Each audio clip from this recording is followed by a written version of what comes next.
Bapak Ibu sekalian yang dikasihi Tuhan, juga selamat pagi bagi saudara-saudara yang tidak bisa bersama-sama dengan kita di tempat ini. Saudara masih harus beribadah di rumah. Ya Tuhan menyertai saudara semua, memberikan kesehatan kepada kita semua di tengah-tengah pandemi ini. Saudara, mari kita masuk di dalam doa sebelum kita merenungkan firman Tuhan. Bapa di dalam surga, pagi ini kami datang kepada Tuhan, mengingat di dalam masa pandemi yang sudah berjalan 2 tahun ini, yang membuat hati kami begitu banyak kesusahan dan kegentaran. Tetapi di tengah-tengah segala kesulitan, kami juga boleh melihat anugerah Tuhan yang nyata hari demi hari di dalam perjalanan hidup kami. Tuhan menggantikan kesusahan dan kesulitan itu juga dengan berbagai anugerah, sehingga di tengah-tengah segala hal yang terjadi, kami masih tetap bisa bersekutu dengan Engkau. Kami masih bisa menikmati firman yang Tuhan berikan hari demi hari, bahkan minggu demi minggu. Tuhan, sebentar kami akan memulai merenungkan sebagian firman-Mu, mengingat akan masa-masa sengsara Tuhan Yesus. Kami mau belajar bagaimana melihat Engkau adalah Allah perjanjian yang setia bagi kami. Pimpinlah pemberitaan firman pagi ini, pimpin hamba-Mu dan berikan hikmat untuk boleh berkhotbah seperti yang Tuhan inginkan. Kami menyerahkan waktu hati kami ke dalam tangan Tuhan. Di dalam nama Tuhan kami Yesus Kristus, kami berdoa dan mengucap syukur. Amin. Saudara, seperti tadi di dalam video klip, hari ini kita akan merenungkan, saudara, yaitu dari Ulangan pasal 29. Saudara, silakan membuka Alkitab, baik Alkitab secara fisik maupun Alkitab di dalam gadget saudara. Hari ini kita akan merenungkan seluruh pasal ini, Ulangan 29 sepanjang 29 ayat. Tetapi saya tidak akan membacakan semua ayat itu, tetapi kita akan merenungkan, nanti saya akan bacakan dengan berjalannya penguraian dari seluruh pasal Ulangan 29 ini. Saudara-saudara, kitab Ulangan adalah kitab terakhir dari kitab Musa. Di dalam bahasa Inggris disebut dengan Pentateuch. Ya, penta itu artinya 5. Jadi di dalam kitab Musa, mulai Kejadian sampai Ulangan, di situ kitab Ulangan adalah kitab yang terakhir yang diberikan oleh Tuhan kepada bangsa Israel. Saudara, nama lain dari 5 kitab Musa ini adalah kitab Taurat. Nah, saudara-saudara, di dalam bahasa Inggrisnya, kitab Ulangan ini dituliskan dengan nama bahasa Deuteronomy. Deuteron artinya kedua. Nomi itu artinya dari kata nomos yang artinya hukum. Jadi Ulangan ini sebenarnya, saudara, adalah hukum yang kedua. Apa artinya kitab Ulangan disebut dengan hukum kedua? Karena kitab Ulangan ini, saudara, isinya itu merupakan pengulangan dari kitab Taurat yang diberikan sebelumnya. Jadi maka disebut dengan kitab Ulangan. Karena isinya itu memang banyak pengulangan-pengulangan dari 4 kitab yang sebelumnya. Nah, saudara, pasal 29 ini juga sama, isinya merupakan pengulangan, pembaharuan, penegasan, perjanjian yang pernah Allah buat dengan bangsa Israel di dalam generasi yang sebelumnya. Maka saudara lihat sekarang ayat pertama, dibuka dengan kalimat, inilah perkataan perjanjian yang diikat Musa dengan orang Israel di tanah Moab sesuai dengan perintah Tuhan, selain perjanjian yang diikatnya dengan mereka di Gunung Horeb. Saudara lihat, dari ayat pertama ini kita telah melihat ini merupakan sebuah pengulangan. Perjanjian Allah dengan bangsa Israel di tanah Moab, seperti yang Tuhan kerjakan di Gunung Horeb, di Gunung Sinai. Jadi saudara lihat ya, di dalam ayat pertama ini saja sudah memberikan kepada kita gambaran Tuhan mengulang kembali. Saudara-saudara, kenapa perjanjian Allah itu harus diulang kembali, saudara? Kalau kita sudah menikah berpuluh-puluh tahun lamanya, kadang-kadang ada pasangan suami istri mengulang kembali janji nikah, tidak ada salahnya.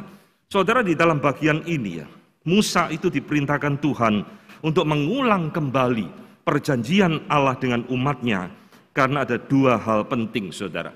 Pertama, untuk meneguhkan mereka dan mengingatkan mereka.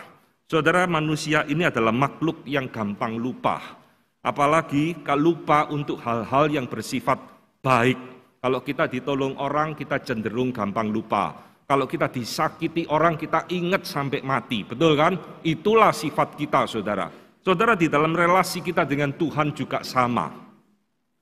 Tuhan sudah begitu baik kepada bangsa Israel, menyertai mereka, tetapi mereka seringkali lupa. Itulah sebabnya perjanjian ini perlu diulang-ulang terus, supaya mereka ingat kepada perjanjian Allah dengan mereka. Faktor kedua, saudara, mengapa perjanjian Allah ini harus diulang? Karena bangsa Israel di tanah Moab, ulangan 29 ini, telah memasuki satu generasi yang baru. Generasi yang lampau di Gunung Horeb, di Gunung Sinai, itu banyak yang sudah meninggal. Sekarang muncul anak cucu mereka yang mungkin tidak melihat bagaimana Tuhan memimpin mereka keluar dari Mesir.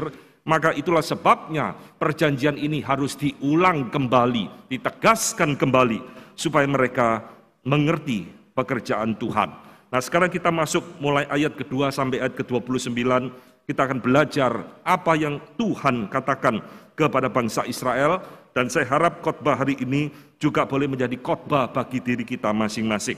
Saudara perhatikan, pertama, Musa itu mengawali dengan apa yang disebut dengan Magnalia Dei. Magnalia Dei artinya mighty works of God, pekerjaan Allah yang luar biasa. Ini mulai ayat kedua sampai ayat ke-8. Di dalam ayat kedua sampai ayat ketiga, Musa mengingatkan kepada bangsa Israel apa yang Tuhan kerjakan kepada mereka. Sudah kamu lihat segala yang dilakukan Tuhan di tanah Mesir di depan matamu, terhadap Firaun dan terhadap semua pegawainya dan terhadap seluruh negerinya. Cobaan-cobaan yang besar yang telah dilihat oleh matamu dan tanda-tanda mujizat yang besar itu. Saudara-saudara, ini adalah ayat kedua sampai ketiga, apa yang Tuhan lakukan kepada bangsa Mesir. Jelas sekali saudara, di dalam ayat ini dikatakan bahwa tanda-tanda mujizat-mujizat yang besar itu menunjuk kepada apa yang Allah kerjakan ketika Tuhan menuntun mereka keluar dari tanah Mesir. Bagaimana mereka melihat laut terbelah, Tuhan menghajar bangsa Mesir, dan sebagainya. Tuhan mengingatkan kembali peristiwa-peristiwa itu di dalam hidup mereka. Saudara, peristiwa Eksodus, keluarnya Israel dari Mesir, ini peristiwa yang luar biasa, saudara. Kalau saudara membaca Alkitab, bukan hanya di dalam Ulangan 29, peristiwa itu diingatkan kembali. Di dalam banyak kitab, di dalam PL, kitab Mazmur khususnya, saudara akan menemukan pasal-pasal tertentu, mengulang kembali, mengingatkan kembali, membicarakan kembali peristiwa Eksodus. Ini tidak mungkin bisa dilupakan, bahkan hingga hari ini oleh bangsa Yahudi.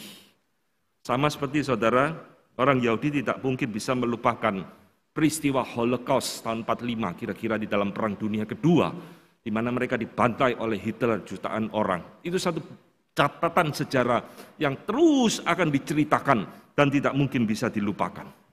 Maka di dalam ayat ke-5 sampai ayat ke-8, Musa bukan hanya berbicara, mengingatkan apa yang dilakukan oleh Allah kepada Mesir, tetapi sekarang ayat ke-5 sampai ke-8, Tuhan berbicara kepada apa yang Tuhan katakan, ajarkan, lakukan kepada bangsa Israel. 40 tahun lamanya aku memimpin kamu berjalan di padang gurun, pakaianmu tidak menjadi rusak di tubuhmu, dan kasutmu tidak menjadi rusak di kakimu. Roti tidak kamu makan, anggur atau minuman yang memabukkan tidak kamu minum, supaya kamu tahu bahwa akulah Tuhan Allahmu. Saudara, sekarang Tuhan mengingatkan kepada bangsa Israel. Jikalau Tuhan menghancurkan bangsa Mesir, membinasakan Firaun dan pasukannya, sebaliknya Tuhan memelihara dengan setia 40 tahun perjalanan mereka di padang gurun Sinai. Saudara lihat, ini satu kontras bagaimana Magnalia Dei, mighty works of God. Tuhan bekerja kepada Firaun dan Tuhan bekerja kepada umatnya. Tetapi saudara, di dalam ayat ke-2 sampai ke-8 ini, ada satu ayat yang membingungkan kita. Ayat itu saudara lihat di dalam ayat yang ke-4.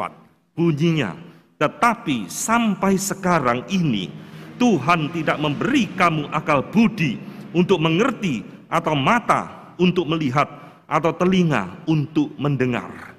Saudara, ayat ini ayat yang membingungkan sekali. Kenapa Tuhan berkata seperti ini, saudara? Sampai sekarang Tuhan tidak memberikan kamu akal budi untuk mengerti, mata untuk melihat, dan telinga untuk mendengar. Saudara, arti dari ayat ini adalah meskipun Tuhan begitu banyak melakukan mujizat yang luar biasa, baik kepada Firaun dan kepada bangsa Israel sendiri, mereka tetap tidak mengerti, mereka tetap tidak mengenal siapa Allah mereka. Ini adalah arti dari ayat ini. Tetapi sampai sekarang Tuhan tidak memberi kamu akal budi. Mereka anggap cuek, mereka anggap itu take it for granted. Itu kewajiban Tuhan nolong kita. Itu hak kami dibebaskan. Itu sudah tugasnya Allah memelihara hidup kami. Saudara-saudara, orang Israel di dalam zaman itu, zaman di mana perjanjian itu diulang kembali, sudah banyak yang melupakan Tuhan, saudara. Ya, itu kan cerita dulu, cerita nenek moyang kita. Mereka sudah melupakan dan tidak mengenal Allah. Inilah yang disebut dengan istilah spiritual blindness, kebutaan secara rohani. Saudara, Tuhan Yesus juga pernah mengatakan hal yang sama di dalam Matius 13. Aku berkata-kata kepada mereka di dalam perumpamaan ini, supaya mereka meskipun punya mata tidak bisa melihat, punya telinga tidak bisa mendengar, dan mereka tidak mengerti apa yang aku katakan. Spiritual blindness, kebutaan secara rohani. Itulah sebabnya, saudara, Tuhan mengingatkan kembali pentingnya perjanjian Allah dengan umatnya. Saudara, bagian ini ayat keempat juga mengingatkan kepada kita. Dikatakan sampai sekarang Tuhan tidak memberikan kamu akal budi. Berarti, saudara, orang kalau mau mengenal Allah, orang bisa mengenal Allah, orang bisa berelasi dengan Allah, mengerti karya Allah dalam hidupnya, itu semua adalah anugerah Tuhan semata-mata. Ayat 4 ini berbicara, kalau Tuhan bukan yang memberikan anugerah kepada bangsa Israel, sebanyak apapun mujizat yang mereka alami, sehebat apapun mujizat yang mereka lihat, mereka tetap tidak akan percaya kepada Allah. Kekristenan abad ke-20 mengalami satu kemerosotan luar biasa, saudara. Mengagung-agungkan mujizat. Mujizat menggantikan firman Allah. Mujizat dianggap paling penting di dalam kekristenan. Mujizat dianggap sebagai fokus di dalam gereja. Ada ayat ini mengingatkan bangsa Israel 40 tahun melihat mujizat tiap hari.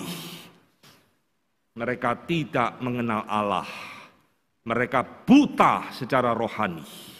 Saudara-saudara, inilah yang harus kita ingat kembali. Musa di dalam ayat kedua sampai ayat ke-8 berbicara tentang makna liadei. Apa yang Allah sudah kerjakan bagi bangsa Israel, itulah fondasi daripada perjanjian Allah dengan umatnya. Jikalau Allah tidak berkarya apa-apa, perjanjian itu tidak ada. Maka Allah sudah bekerja di tengah-tengah mereka. Itu adalah dasar daripada fondasi perjanjian Allah dengan umatnya. Maka di dalam ayat 9 sampai 15 sekarang kita menyelidiki. Musa berbicara, untuk siapa sih perjanjian ini diberikan oleh Allah? Saudara, kita telah melihat sejak awal Allah membuat perjanjian dengan umatnya melalui Adam, melalui Nuh, Abraham, dan seterusnya. Di situ Tuhan selalu melibatkan anak-anak dan keturunan mereka. Ini penting, saudara. Saudara, Tuhan bukan hanya mengikat perjanjian dengan Nuh, tapi Tuhan juga mengikat perjanjian dengan keturunannya.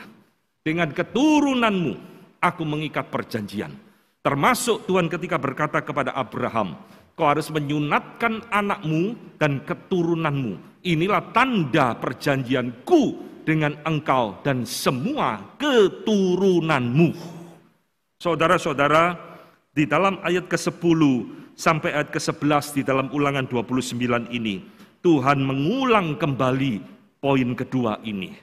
Kamu sekalian pada hari ini berdiri di hadapan Tuhan Allahmu, para kepala sukumu, para tua-tuamu, para pengatur pasukanmu, semua laki-laki Israel, anak-anakmu, perempuan-perempuanmu, dan orang asing dalam perkemahanmu, bahkan tukang belah kayu dan tukang timba air di antaramu. Saudara, ini persis dan Tuhan mengikat perjanjian dengan Abraham. Bukan hanya dengan keluargamu Abraham, dengan anak-anakmu, tapi dengan semua orang asing, budak-budakmu, semua yang ada di rumahmu. Dengan mereka aku mengikat perjanjianku. Saudara-saudara, inilah cara Allah berelasi dengan umatnya. Membuat satu perjanjian bukan hanya dengan orang tua, tetapi dengan seluruh keturunannya. Di dalam ayat ke-15, tetapi setiap orang yang ada di sini pada hari bersama-sama dengan kita yang berdiri di hadapan Tuhan, kata Musa, Allah kita, dan juga dengan setiap orang yang tidak di sini pada hari bersama-sama dengan kita. Saudara, ayat ini bicara apa? Ayat ini juga sama. Ayat 15 bagian terakhir ini, Musa mengingatkan kepada bangsa Israel. Bangsa Israel, ingat ya, Tuhan mengikat perjanjian bukan hanya dengan nenek moyang kita, tapi dengan kita yang hari ini bersama-sama dengan kita. Tapi juga dengan orang-orang yang tidak di sini pada hari ini. Itu siapa? Berbicara tentang keturunan mereka pada masa yang akan datang. Saudara, Petrus di hari Pentakosta mengulang kembali prinsip ini, saudara. Di tengah-tengah khotbah hari Pentakosta yang begitu dahsyat, 3.000 orang bertobat, Petrus berkata, sebab bagi kamulah janji itu, dan bagi anak-anakmu, dan bagi orang yang masih jauh, yaitu sebanyak orang yang dipanggil oleh Tuhan Allah kita. Maka saudara, kita belajar apa di dalam poin kedua ini ketika Allah mengulang perjanjiannya dengan keturunan-keturunan kita? Ini mengingatkan saudara, pentingnya mengajarkan, pentingnya memperkenalkan Allah kepada anak-anak kita. Saudara jangan berpikir, oh anakku sudah saya ikutkan sekolah minggu, lalu Senin sampai Sabtu, saudara tidak gubris anakmu sama sekali. Kan sudah ada guru sekolah minggu. Saudara, firman Tuhan hari ini mengingatkan kepada kita, itu bukan hanya tugasnya guru sekolah minggu, saudara. Itu ada tugas orang tua, mengajar, mendidik, memperkenalkan anak-anak supaya mereka mengenal Allah yang benar sejak mereka masih hidup. Di dalam Ulangan pasal ke-6, Tuhan sudah mengingatkan ini. Hei, dengarlah bangsa Israel, Allah Tuhan kita itu Esa. Ajarkanlah itu kepada anakmu pada waktu engkau berjalan, pada waktu engkau duduk, pada waktu engkau tidur. Ikatkan hukum-hukum itu pada dahi mereka, lengan mereka, pintu rumahmu, dan seterusnya. Supaya mereka mengenal aku. Saudara-saudara, inilah yang Tuhan inginkan, saudara. Banyak orang tua lupa akan hal ini. Mereka pikir kalau saya sudah jadi Kristen yang baik, saya jadi orang Kristen yang setia, maka anakku pasti jadi orang Kristen yang baik. Belum tentu. Jikalau kita tak pernah mengajar anak kita, mendidik mereka, memperkenalkan mereka kepada Allah yang benar, saudara jangan berharap anakmu jadi orang Kristen yang baik.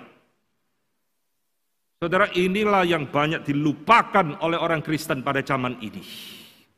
Kita terlena, kita pikir anak kita sudah sekolah minggu sejak kecil, sudah ikut remaja pemuda sejak kecil, maka mereka pasti jadi orang Kristen baik-baik. Tidak ada jaminan. Tugas kita orang tua, perjanjian itu melekat pada diri kita sebagai orang tua. Di situ ada hak dan kewajiban. Hak itu kita diberkati Tuhan, dipelihara Allah, tapi kita juga punya kewajiban mendidik, mengajarkan, memperkenalkan Allah kepada anak cucu kita. Saudara-saudara, itulah sebabnya di dalam teologi reform dan juga yang dianut di dalam sinode GKA dan khususnya GKA Elion ini, kita membaptiskan anak atau bayi. Saudara harus mengerti makna di balik pembaptisan anak.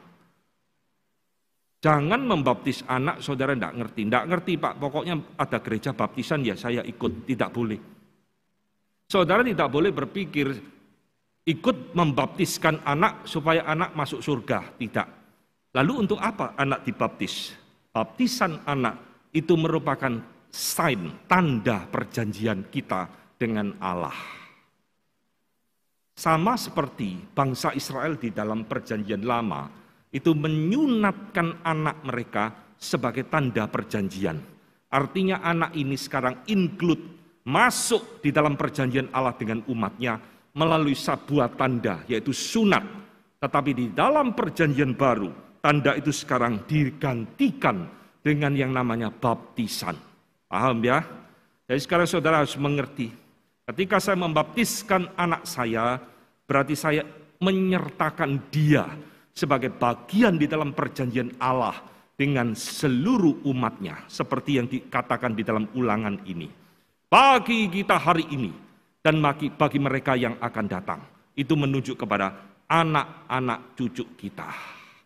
Saudara-saudara, ulangan 29 ini pasal yang sangat indah sekali, mengingatkan kepada kita supaya kita terus meneruskan perjanjian Allah kepada anak cucu kita, generasi demi generasi sampai selama-lamanya. Tetapi tidak semudah itu.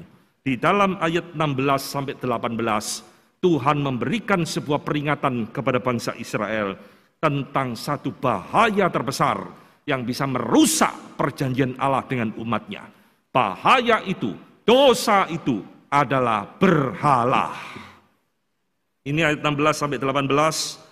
Sebab itu janganlah di antaramu ada laki-laki atau perempuan, kaum keluarga atau suku yang hatinya pada hari ini berpaling meninggalkan Tuhan Allah kita untuk pergi berbakti kepada Allah bangsa-bangsa itu. Janganlah di antaramu ada akar yang menghasilkan racun atau ipuh. Saudara, di dalam perjanjian lama ada beberapa dosa yang spesifik yang Tuhan ulang terus. Salah satunya adalah idolatry, berhala. Ini muncul kembali di dalam ulangan pasal 29. Satu hal yang bisa merusak perjanjianku dengan engkau bangsa Israel, ketika engkau meninggalkan aku menyembah ilah-ilah lain bangsa ini. Saudara, di dalam ayat ke-18 ini, dosa berhala ini digambarkan oleh Tuhan sebagai racun dan ipuh. Jangan sekali-sekali ada di antaramu yang menghasilkan racun atau ipuh. Berarti ini sesuatu hal yang bersifat kekejian di mata Tuhan luar biasa. Tuhan tidak berubah ketika Tuhan membawa bangsa Israel keluar dari Mesir. Di Sinai, 10 hukum di dalam video klip tadi yang kita lihat. Tuhan hukum pertama dan hukum kedua berbicara tentang dosa penyembahan berhala. Jangan ada padamu Allah lain. Tuhan sudah mengingatkan bangsa Israel, tidak boleh ada Allah lain. Kedua, jangan membuat bagimu patung menyerupai apapun, lalu engkau sujud menyembah. Saudara, ini berbicara tentang idolatry, dosa berhala. Maka ketika kita merenungkan bagian ini, saudara, berhala yang Tuhan benci bukan sekedar menyembah patung. Hukum pertama, saudara jangan pikir, dan hukum kedua, saudara jangan pikir, oh saya tidak sembah berhala kok Pak. Di rumah saya tidak ada patung-patung dewa-dewa, tidak ada. Aman Pak, aman. Tidak, belum tentu. Karena berhala di sini, itu adalah segala bentuk spiritual idolatry, perjinahan rohani. Apa sih artinya berhala? Berhala berarti sesuatu yang menggantikan Allah di dalam hidup kita. Itu berhala. Tidak mesti patung. Keluargamu bisa jadi berhala. Pekerjaanmu bisa jadi berhala. Anak dan istrimu bisa jadi berhala. Hobimu bisa jadi berhala. Semua di dalam hidupmu bisa jadi berhala. Saudara-saudara, jangan anggap remeh perintah ini. Ketika sesuatu menjadi sesuatu yang prioritas di dalam hidup kita, menggantikan Allah kita, itulah idolatry. Itulah berhala. Kita lupa kepada Tuhan. Ingat Tuhan kalau lagi sakit. Kita lupa kepada Tuhan. Ingat Tuhan kalau masalah datang seperti sekarang. Selebihnya kita melupakan Dia. Kita sibuk dengan pekerjaan kita, hobi kita, semua yang kita sukai. Kita tidak sadar itulah menjadi berhala di dalam hidup kita. Mas saudara sadar inilah sebabnya Tuhan mengulang kembali perjanjian Allah dengan umatnya. Persis pada generasi yang lampau. Satu hal yang Tuhan benci. Kalau engkau mau jadi umatku, nah aku menjadi Allahmu. Tak boleh ada berhala di antara engkau dan saya. Aku akan mengasihi engkau seperti biji mataku sendiri. Tapi engkau harus mengasihi aku juga dengan kesetiaanmu mengikut aku. Inilah arti covenant, perjanjian. Seperti orang menikah suami istri diberkati hamba Tuhan. Selalu berkata setia, susah maupun senang, sakit maupun sehat, miskin atau kaya, aku akan tetap setia kepada engkau. Itulah analogi perjanjian Allah dengan umatnya. Jangan mencari Tuhan kalau lagi susah. Jangan mencari Tuhan hanya pada waktu kita dalam pergumulan hebat. Itulah yang dibenci oleh Tuhan. Maka saudara, Tuhan bukan hanya memberikan peringatan tentang bahaya dan dosa terbesar yang bisa merusak perjanjian. Tuhan berbicara sekarang tentang kemarahan dan murka di dalam ayat 19 sampai ayat 28. Murka Allah menyala-nyala. Saudara mungkin bertanya, emangnya kenapa sih? Kalau saya mau menyembah berhala, Tuhan mau ngapain? Kalau saya tidak mau setia kepada Tuhan, apa yang Tuhan bisa kerjakan bagi saya? Tuhan lengkap mengingatkan kembali tentang murka di dalam ayat 19 sampai 28. Saudara, ketika saya mempersiapkan khotbah ini, saya menemukan ada 3 macam hukuman yang Tuhan berikan kepada bangsa Israel yang tidak setia kepada Tuhan. Pertama, ayat ke-20, Tuhan tidak akan mengampuni orang itu. Dan Tuhan akan menghapuskan namanya dari kolong langit, dibuang oleh Tuhan. Ayat 21, Tuhan akan memisahkan orang itu dari segala suku Israel, dan dia akan mendapatkan celaka. Tidak ada berkat di dalam hidupnya dia. Tidak ada penyertaan Tuhan di dalam hidupnya. Dan ayat ke-23, tanahnya akan hangus oleh belerang dan garam seperti Sodom dan Gomora. Ini adalah sesuatu hukuman Tuhan yang luar biasa, bukan hanya pada diri orang itu sendiri, tetapi juga kepada alam di mana dia hidup. Dan yang paling mengerikan, hukuman ketiga ada di dalam ayat ke-28. Tuhan akan melemparkannya ke negeri orang lain. Tuhan akan membuang dia. Saudara, mengapakah Tuhan melakukan ini? Maka Tuhan berkata, nanti anak cucumu melihat ini. Orang asing melihat ini, mereka akan bertanya, Tuhan kok kejem? Tuhan kok jahat? Kenapa kok Tuhan melakukan hukuman seperti ini? Tuhan menjawab sendiri di dalam ayat ke-25.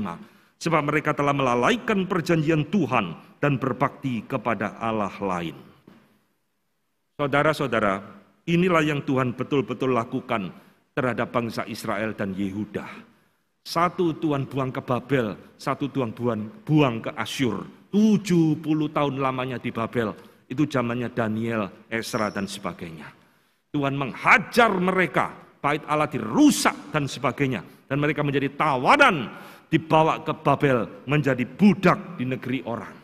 Kenapa? Karena mereka berzina secara rohani, tidak setia menjaga perjanjian Allah dengan mereka. Saudara, Michael Grisanti di dalam tafsirannya mengatakan, di dalam Ulangan 29 inilah ekspresi murka Allah yang paling hebat di dalam sepanjang kitab Ulangan. Tuhan murka habis-habisan, orang itu akan kubuang, tanahnya akan kujadikan tidak subur, dan mereka dibuang ke negeri yang asing. Hari ini kita mengajak saudara berpikir melalui bagian ini. Saudara jangan terus berpikir Allah itu kasih loh saudara. Banyak gereja-gereja Injili sekarang sudah tidak mau mengkhotbahkan Allah itu Allah yang menghukum. Tidak mau mengkhotbahkan penghakiman dan penghukuman Allah.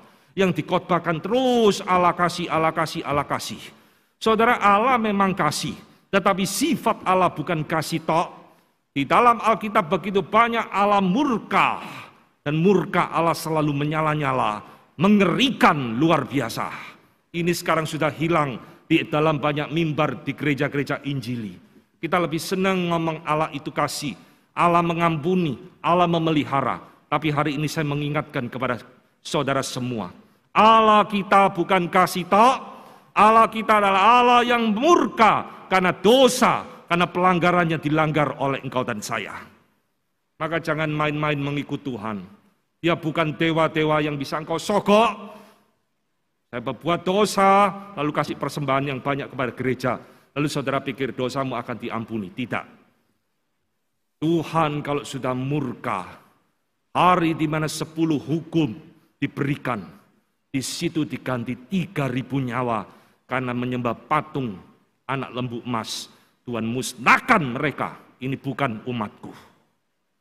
Saudara, hari ini saya mengingatkan kepada gereja-gereja semua yang menonton video ini. Jangan hanya mengkhotbahkan Allah kasih tok. Khotbahkan penghukuman Allah. Khotbahkan penghakiman Allah. Khotbahkan tentang dosa. Karena semua yang Tuhan katakan di dalam Alkitab itu demikian.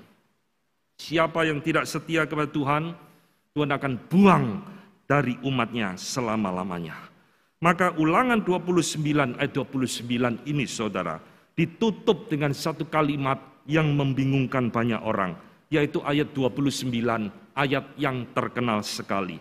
Hal-hal yang tersembunyi ialah bagi Tuhan Allah kita, tetapi hal-hal yang dinyatakan ialah bagi kita dan bagi anak-anak kita sampai selama-lamanya, supaya kita melakukan segala perkataan hukum Taurat ini. Saudara, ayat ini sangat terkenal sekali. Maka ditafsirkan berbagai macam. Apa sih yang maksudnya tersembunyi bagi Tuhan yang dinyatakan bagi kita dan anak-anak kita? Saudara, ada yang mentafsirkan, oh yang tersembunyi itu adalah dosa yang tersembunyi, Tuhan mengetahuinya. Nah, dosa yang terbuka itu diketahui oleh manusia. Yang lain mengatakan ini berbicara tentang rahasia akhir zaman, banyak hal yang tersembunyi bagi Tuhan dan seterusnya. Saudara, saya yakin bukan itu maksud daripada Ulangan 29 ayat 29 ini. Ayat ini menyatakan tuntutan Tuhan kepada umatnya. Tuhan dengan kata lain ingin mengatakan, tak usah memikirkan hal-hal yang tidak dinyatakan Allah kepada engkau.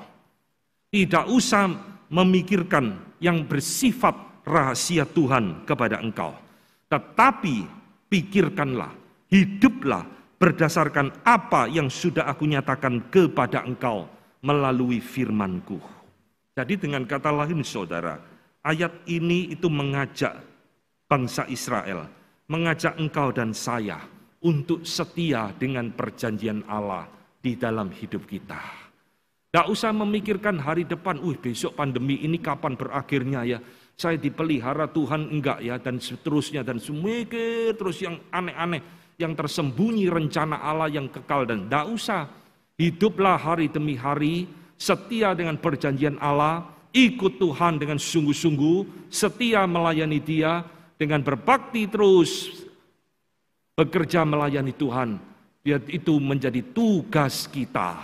Maka hal-hal yang tersembunyi, rencana Allah ke depan, itu urusannya Tuhan. Ya, Tuhan yang akan menyatakan pada waktunya, hari demi hari. Saudara, kita umat Tuhan bukan hidup berdasarkan misteri Tuhan, tetapi kita hidup berdasarkan kehendak Tuhan di dalam hidup kita. Apa sih kehendak Tuhan? Ya ini yang dinyatakan kepada kita di dalam firman-Nya. Taati, ikuti. Ini sebagai guidance, sebagai petunjuk bagaimana kita harus hidup sebagai umat Allah.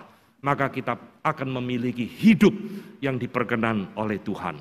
Saudara, inilah seluruh rangkaian Ulangan 29 yang saya jabarkan secara singkat. Pasal ini pasal yang indah, mengingatkan kepada kita tentang Allah perjanjian. Kiranya firman Tuhan pada pagi ini boleh jadi berkat bagi kita semua dan boleh membawa kita semakin mengenal dan semakin setia mengikut Tuhan. Mari kita tunduk kepala, kita akan berdoa. Bapa di dalam surga, pagi ini kami datang kembali kepada Engkau. Kami bersyukur memiliki Allah yang hidup seperti Engkau. Allah yang tidak melupakan kami, Allah yang terus mengikat perjanjiannya dengan umatnya, termasuk dengan kami. Justru sebaliknya Tuhan, kamilah yang sering melupakan Tuhan. Kamilah yang sering tidak setia kepada Tuhan. Kamilah yang sering melanggar perjanjian Tuhan dengan kami. Tuhan, Ulangan 29 ini kiranya boleh mengingatkan kepada kami, supaya hati kami tidak berpaling kepada dunia ini, tidak berpaling kepada Allah-Allah selain kepada Engkau. Biarlah kami boleh setia mengikut Tuhan, setia dengan perjanjian kami kepada Tuhan. Berikan kepada kami kekuatan, berikan kepada kami hati yang juga mengajar, memperkenalkan perjanjian-Mu kepada anak dan keturunan kami. Terima kasih Bapa. Di dalam nama Tuhan kami Yesus Kristus, kami berdoa dan mengucap syukur. Amin.